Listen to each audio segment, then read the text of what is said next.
अस्सलाम वालेकुम, कैसे हैं आप सब। तो आज हम स्टार्ट करने जा रहे हैं एक्सरसाइज 4C का क्वेश्चन नंबर 11। तो मेरे पास ये थिंक न्यू सिलेबस मैथमेटिक्स की बुक 2 है और उसका ये चैप्टर नंबर 4 चल रहा है। मैंने इस चैप्टर के नेम से एक सेपरेट प्लेलिस्ट बनाई हुई है, उसका लिंक भी नीचे डिस्क्रिप्शन में दिया हुआ है ताकि आप लोगों को इस चैप्टर से रिलेटेड तमाम सोल्यूशंस एक जगह पर आसानी से इसी प्लेलिस्ट में मिल सकें। इसके अलावा आपको डिस्क्रिप्शन में मेरे सोशल अकाउंट्स के लिंक यानी मेरी फेसबुक प्रोफाइल, मेरी इंस्टाग्राम प्रोफाइल और मेरा ईमेल आईडी भी मिल जाएगा। आप इन्हीं अकाउंट्स के थ्रू अपने क्वेश्चंस को, सजेशंस को मुझ तक भी पहुंचा सकते हैं। तो आइए स्टार्ट करते हैं हम क्वेश्चन नंबर 11 को। तो इसकी स्टेटमेंट आपको सामने स्क्रीन पे लिखी हुई नजर आ रही है, मैं इसको रीड करने जा रहा हूं। यहां पे लिखा हुआ है factorise each of the following completely. तो आपको कहा जा रहा है कि क्वेश्चन नंबर 11 के दो डिफरेंट पार्ट्स में दो डिफरेंट एक्सप्रेशंस गिवन है, आपने इन दोनों एक्सप्रेशंस को फैक्टराइज करके दिखाना है। और अब आप ये चीज जान चुके हैं, मैंने आपको इस एक्सरसाइज में चीज बताई है कि फैक्टराइज करने का मतलब होता है किसी भी अलजेब्रिक एक्सप्रेशन को दो या दो से ज्यादा एक्सप्रेशंस की प्रोडक्ट की फॉर्म में लिख पाना। अगर आप इन एक्सप्रेशन को दो या दो से ज्यादा चीजों की प्रोडक्ट की फॉर्म में रिप्रेजेंट कर पाएंगे तो ही आप कह पाएंगे कि आपने इनको फैक्टराइज किया है। तो आइए स्टार्ट लेते हैं पार्ट नंबर ए से। तो पार्ट नंबर ए में जो हमारे पास एक्सप्रेशन गिवन है मैं उसको नोट डाउन करने जा रहा हूं। तो वो है 2x⁻³ plus 6x² plus 4x। तो इस एक्सप्रेशन में टोटल 3 आपको टर्म्स नजर आ रही हैं। तो जब भी आपने इस तरह की एक्सप्रेशन को फैक्टराइज करना हो, सबसे पहले आपने जिस चीज का ख्याल रखना है कि आपकी एक्सप्रेशन स्टैंडर्ड फॉर्म में लिखी होनी चाहिए। स्टैंडर्ड फॉर्म का मतलब ये होता है कि जो वेरिएबल के ऊपर सबसे बड़ी पार है वो बिल्कुल स्टार्ट में अपीयर हो, फिर उससे छोटी पार, फिर उससे छोटी पार, यानी पार्ट्स डिसेंडिंग ऑर्डर में फॉलो हो रही हो। तो आप देखिए इस एक्सप्रेशन में ऐसा ही हो रहा है। यहाँ पे जो पहली टर्म लिखी हुई है 2x⁻³ यहाँ पे x के ऊपर पार 3 है, फिर x के ऊपर छोटी पार 2 आ गई, फिर उससे छोटी पार आ गई 1। तो इस तरह डिसेंडिंग ऑर्डर में पार्ट्स फॉलो हो रही होनी चाहिए और बिल्कुल एंड पे कांस्टेंट होना चाहिए। यहां पे कोई कांस्टेंट अवेलेबल नहीं है तो इसका मतलब वो जीरो ही कंसीडर किया जाएगा। तो अगर चीजें स्टैंडर्ड फॉर्म में नहीं लिखी हुई, एक्सप्रेशन स्टैंडर्ड फॉर्म में नहीं है, तो पहले स्टैंडर्ड फॉर्म में लिखना होता है। यहां पे चीजें पहले से स्टैंडर्ड फॉर्म में लिखी हुई है, यानी इस एक्सप्रेशन की को आप टोटली देखें तो स्टैंडर्ड फॉर्म में गिवन है। दूसरा काम आपके पास ये होता है कि आप देखें कि आपकी जो ये टर्म्स लिखी हुई हैं या आप ये कह लें जो कंप्लीट एक्सप्रेशन लिखी हुई है, इसमें कुछ कॉमन तो नहीं आ रहा। कॉमन वेरिएबल्स के केस में भी हो सकता है, नंबर्स के केस में भी हो सकता है। अगर कोई कॉमन आ रहा है तो आप कॉमन को यहां पर जो है फाइंड आउट करके बाहर लिख लें, क्योंकि इससे आपका क्वेश्चन आसान हो जाएगा। तो आप यहां पर नोटिस करें कि पहली टर्म में 2 लिखा हुआ है, दूसरी टर्म में 6 है और तीसरी टर्म में 4 है। तो 2, 6 और 4 ऐसे नंबर हैं जिन तीनों को कंप्लीटली डिवाइड कर देने वाला सबसे बड़ा नंबर 2 होता है। तो अगर आपके पास टर्म्स में ऐसे नंबर लिखे हों जिनको कंप्लीटली डिवाइड करने वाला कोई कॉमन नंबर मिल रहा हो और वो सबसे बड़ा हो, उसी को हम कॉमन के तौर पे बाहर लिखते हैं, उसी को कॉमन कहते हैं। तो 2, 6 और 4 को 2 कंप्लीटली डिवाइड करता है, तो 2 यहां पर क्या आ जाएगा, कॉमन। आगे आप देखें पहली टर्म में भी x लिखा हुआ है, दूसरे टर्म में भी x है, तीसरे टर्म में भी x है, जस्ट पार्ट्स का फर्क है। तो जब आपकी तमाम टर्म्स में सेम वेरिएबल आ रहा हो, उनकी पार्ट्स में फर्क आ रहा हो, तो उस वेरिएबल को आपने कॉमन के तौर पे बाहर लिखना होता है जिसपे सबसे छोटी पार हो। तो आप देखें x⁻³ x⁻² और x⁻1। तो ये जो x⁻1 है, ये जो e वाला x है इसके ऊपर सबसे छोटी पार है, इसको आप बाहर क्या लिख लेंगे, कॉमन के तौर पे। और कुछ कॉमन नहीं आया तो इसका मतलब अब आप यहाँ पे राउंड ब्रैकेट्स लगाएंगे। अब हर टर्म में से इस कॉमन के अलावा जो चीज बचेगी उसको इनसाइड लिखेंगे। जैसे आप देखिए 2x⁻³ में से 2 तो बाहर आ चुका है, इसको नहीं लिखेंगे। x⁻3 को इस तरह समझ लें कि ये 3 दफा x लिखा हुआ था, एक दफा बाहर आ गया तो 2 दफा बच गया होगा, तो उसको हम लिखेंगे x²। 2 दफा का मतलब है x²। आगे प्लस का साइन। 6 के लिए आपने जो नंबर बाहर कॉमन लिया हुआ है उसका टेबल पढ़ें। 2 के टेबल में 6 आता है 3 टाइम्स, तो आप लिखेंगे 3। x² में से आप कह लें कि 2 दफा x था, एक x बाहर आ चुका है तो एक x बच जाएगा, x⁻1 यहाँ पे लिख लें। आगे प्लस का साइन। 4 के लिए 2 का टेबल पढ़ें, 2 टाइम्स 4 होता है, यहाँ पे 2 लिखें। और ये सेम x विद सेम पार बाहर लिखी हुई है, ये बाहर लिखा हुआ है, तो जो same x same to same बाहर मेंशन्ड हो या जो सेम चीज सेम टू सेम बाहर मेंशन्ड हो उसको दोबारा अंदर लिखना नहीं पड़ता। तो यहाँ पे आप ब्रैकेट को क्या कर दें, क्लोज कर दें।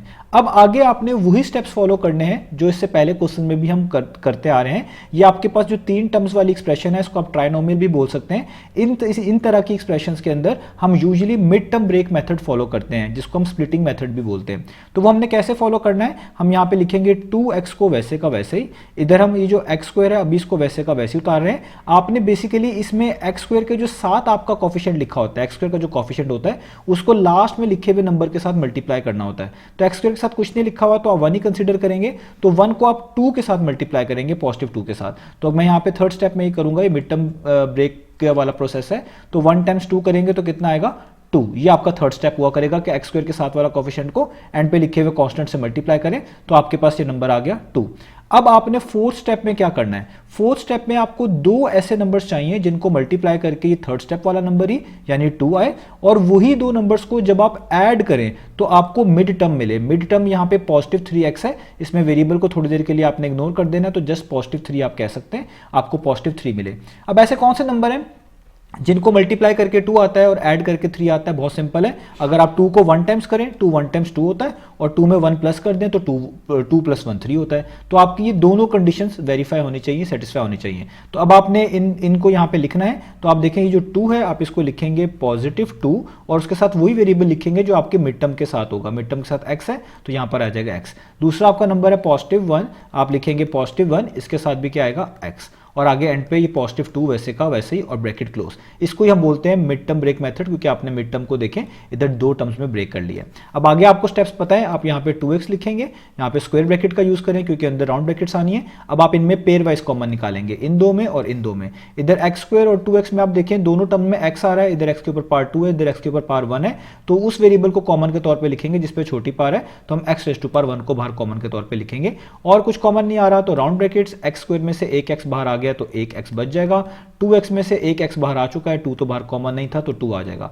आगे प्लस का साइन, इधर 1x और 2 में कुछ भी कॉमन नहीं है। जब आपके टर्म्स में कुछ कॉमन ना हो तो 1 ही कॉमन होता है, 1 कॉमन लिखेंगे, ब्रैकेट्स लगाएंगे और अंदर चीजें वैसी आ जाएंगी। x या 1x लिख लें एक ही बात है, प्लस भी वैसे ही और 2 भी वैसे ही। जब बाहर +1 कॉमन हो तो अंदर चीजें वैसे ही लिखते हैं और स्क्वायर ब्रैकेट यहां पर क्या हो जाएगी, क्लोज। अब आप इनको एक दफा लिख सकते हैं, यहां पे आप लिख लें 2x को वैसे का वैसे ही। ये जो ब्रैकेट्स के इनसाइड ये जो दो एक्सप्रेशन सेम आनी चाहिए आपकी, ये जो सेम आ रही होती है हम इनको एक दफा लिखते हैं। ये भी, इसको भी हम कॉमन निकालना कहते हैं कि हमने इस सारी चीज में से x+2 इधर भी आ रहा था इधर भी आ रहा था, इसको कॉमन निकालकर बाहर एक दफा लिख लिया, और जो चीज बच जाती है उनको भी ब्रैकेट्स में एक दफा लिख देते हैं। यहाँ पे x बच गया, यहाँ पे +1 बच गया, तो इनको आप मिला के लिखेंगे तो ये हो जाएगा x+1। तो देखिए आपने अपनी एक्सप्रेशन को यहाँ पर 2 से ज्यादा एक्सप्रेशंस की प्रोडक्ट की फॉर्म में लिख दिया। अगर 2 या 2 से ज्यादा एक्सप्रेशंस की प्रोडक्ट की फॉर्म में लिख दिया, इसी को हम कहते हैं फैक्टराइज करना। तो ये आपने फैक्टराइज कर लिया, आप इनमें से किसी भी एक्सप्रेशन को पहले या बाद में लिख सकते थे। तो ये हो गया ए पार्ट। अब चलते हैं इसके बी पार्ट की तरफ।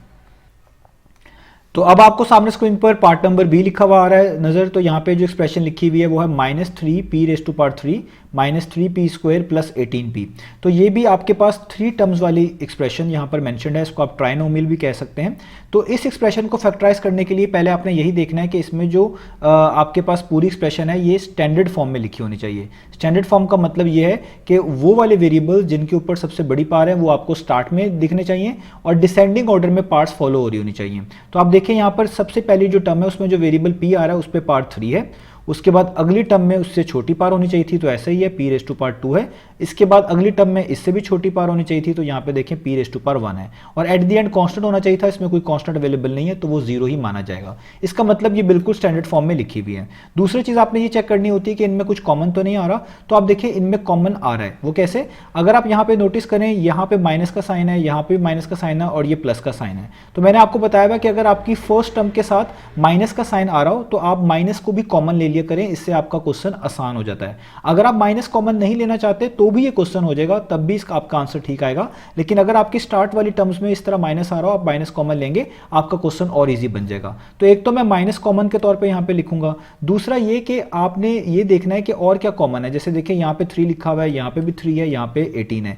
ये तीनों ऐसे नंबर हैं जो 3 से कंप्लीटली डिविजिबल हैं, और 3 से कोई बड़ा नंबर आपको नहीं मिलेगा जो इन तीनों को कंप्लीटली डिवाइड करता हो। इसका मतलब यहाँ पर 3 भी कॉमन आएगा। तो अभी तक -3 हम कॉमन को यहाँ पर लिख चुके हैं। इसके बाद आप वेरिएबल्स में देखें, पहली टर्म में p है वेरिएबल, दूसरे में भी p है, तीसरी टर्म में भी p आपको लिखा हुआ नजर आ रहा है, लेकिन पार्ट्स का फर्क है। तो वेरिएबल्स के केस में आपने उस वेरिएबल को बाहर कॉमन के तौर पे लिखना होता है जो आपकी तमाम टर्म्स में भी आ रहा हो और उस वेरिएबल के ऊपर सबसे छोटी पार अवेलेबल हो। जैसे यहाँ पे पहले वाले p पर पार 3 है, दूसरे पे 2 है और आखिरी वाले p पर 1 है, तो आप p⁻1 वाले को बाहर कॉमन के तौर पे लिखेंगे। इसके अलावा कुछ भी कॉमन नहीं है तो अब आप यहाँ पर राउंड ब्रैकेट्स लगा लेंगे। अब हर टर्म में से इस कॉमन को निकालने के बाद जो चीज बचेगी वही इनसाइड लिखेंगे।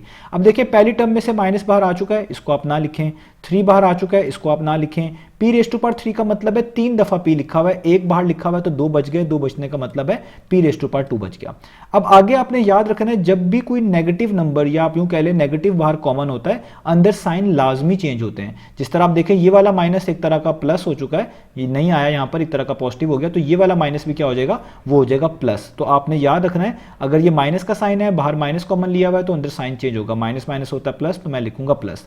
3 बाहर कॉमन के तौर पर आ चुका है, छोड़ दें, p² में से एक p आ गया तो एक p बच जाएगा, तो आप यहां पे जस्ट लिख लेंगे एक p का मतलब जस्ट सिंपल p, ठीक है। आगे ये प्लस का साइन है, ये भी बाहर माइनस कॉमन लेने की वजह से आपको यहाँ पे माइनस लिखना पड़ेगा, क्योंकि प्लस माइनस माइनस होता है। 18 के लिए आपको 3 का टेबल पढ़ना पड़ेगा। 3 6 टाइम्स 18 होता है, यहाँ पे 6 लिखें। ये p raise to power 1 same to same बाहर मौजूद है, इसको लिखने की जरूरत नहीं है और ब्रैकेट को क्लोज कर दें। अब देखें ये p square plus p minus 6 एक क्वाड्रेटिक एक्सप्रेशन है, और क्वाड्रेटिक एक्सप्रेशन को हम मिड टर्म ब्रेक वाले मेथड के साथ सॉल्व करते आ रहे हैं, फैक्टराइज करते आ रहे हैं। तो यहाँ पर p स्क्वायर का आपने देखना कोफिशिएंट क्या है। p स्क्वायर के साथ कुछ नहीं लिखा हुआ तो आपने 1 कंसीडर करना है, और इस पॉजिटिव 1 को आखिरी लिखे हुए नंबर के साथ हमेशा की तरह मल्टीप्लाई करना है। आखिरी में लिखा हुआ है -6, तो आप 1 को मल्टीप्लाई करेंगे यहाँ पर -6 के साथ, तो प्लस माइनस माइनस, तो ये 6 1 टाइम्स कितना हो जाएगा 6, और साइन आएगा माइनस का, प्लस माइनस माइनस और 6 1 टाइम्स 6। ये हो गया आपका थर्ड स्टेप।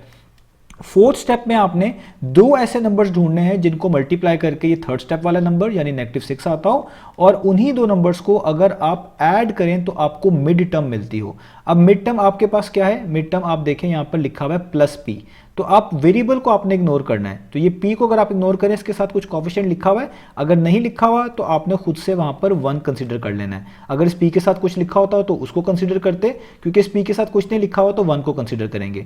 यानी आपको दो ऐसे नंबर्स चाहिए जिनको मल्टीप्लाई करके -6 आए और उन्हीं दो नंबर्स को ऐड करें तो +1 आए।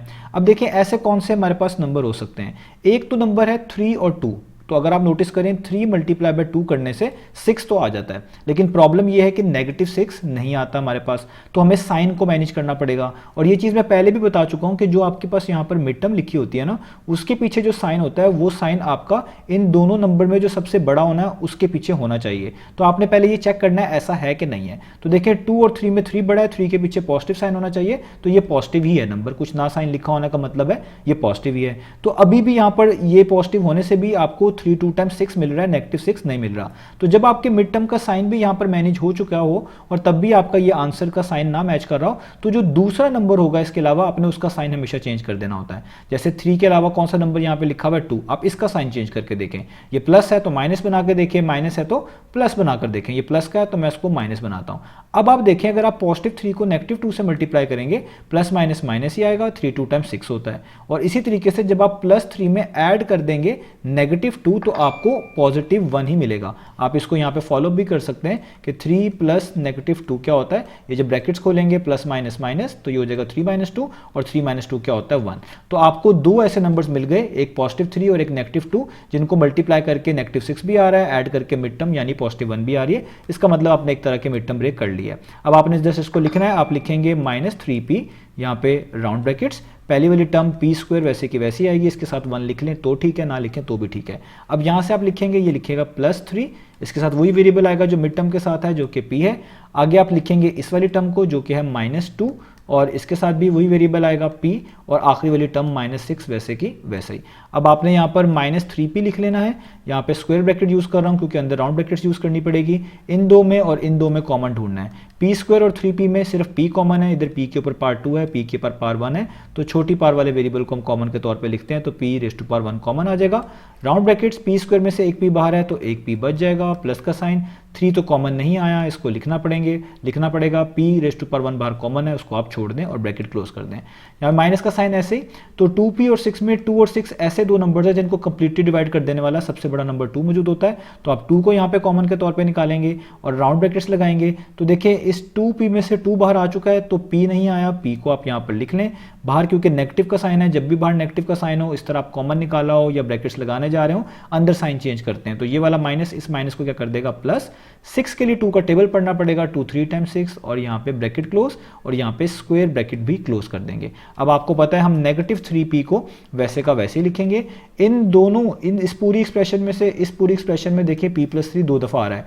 जो चीज़ 2 दफ़ा आ रही होती है इस केस में उसको हम एक दफ़ा लिखते हैं, इसको हम कॉमन निकालना भी कहते हैं। तो यहाँ पे भी p+3 है, यहाँ पे भी p+3 है, तो एक दफ़ा हम लिख देंगे p+3 को, आप एज अ कॉमन समझ लें। और इसके अलावा जो चीज़ बचेगी p और -2, उसको भी राउंड ब्रैकेट्स में हम इस तरीके से आप कह लें पेयर अप करके लिख लेंगे। ये हमने लिख लिया p-2। तो देखिए आपने अपनी एक्सप्रेशन को 2 या 2 से ज़्यादा की प्रोडक्ट की फॉर्म में रिप्रेजेंट करना था और वो आपने कर लिया। यहाँ पे 3 चीज़ों का प्रोडक्ट बन गया, इसी को हम कहते हैं फैक्टराइज करना। आप इसमें से किसी भी एक्सप्रेशन को पहले या बाद में भी लिख सकते थे। तो उम्मीद है आपको ये सेकेंड वाला पार्ट भी समझ आ गया होगा। तो इंशाल्लाह हम नेक्स्ट वीडियो से मिलेंगे बाकी सोल्यूशंस के साथ।